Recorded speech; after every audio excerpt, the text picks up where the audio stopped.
Today I'm installing a shelf in my new laundry room cabinet. There's holes for the shelf to sit on, but unfortunately they're not quite at the right level that we need for our situation. So I got to drill new holes and put the brackets at those higher elevation holes. I'm going to show you how I'm going to do that so that we don't screw it up and wind up having a shelf that's put in crooked, or I wind up drilling a hole right through the side of the cabinet. So you can see there's pre-drilled holes, so I can set the shelf in one of these three different locations or heights.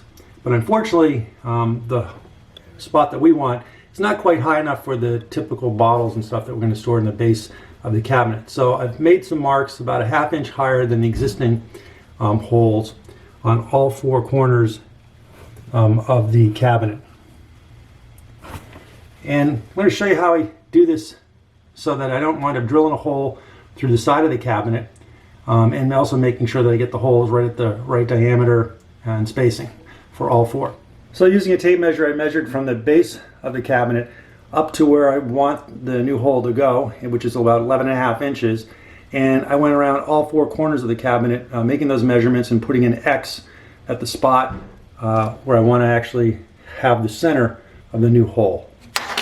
Next, I'm using a finish nail and a hammer to put a little dent in the side of the cabinet exactly where I want the center of the hole. This will help for the drill bit to know, or to kind of feel its way straight into the exact spot where I want the hole to go. I'm going to do that for all four sides. So next what I've done is I've put a drill bit into my drill gun that has exact diameter as the pin on this shelf clip, as you can see here, and I've applied a piece of tape that is marked at the max depth of the pin on the clip, because I don't want to go any further. If I go any further, I'll wind up drilling a hole through the side of the cabinet, and that's not what I want to do.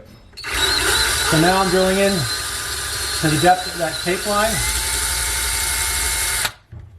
I'm going to try one of the clips, pushing it in, and it's fitting nice and snug. I'm going to do that for all four of them, and then we'll put the shelf in. And so with the clips now in, I've just placed in the shelf. It's locked into place, and now we have the right height down below to store the bottle sizes that we've got, and still significant room up top to put other types of items on these shelves. So hopefully this gives you some hints on how to properly raise a shelf in a cabinet. You want to take a lot of care in making sure that you do not drill through the cabinet wall. So again, that tape, putting around the end of the drill bit to the depth you want, is a really key element in doing this project successfully. Anyways, hope this helped. If it did, please click the like button, subscribe to the channel, and hit the little bell so you get notified when I put out a new home improvement video.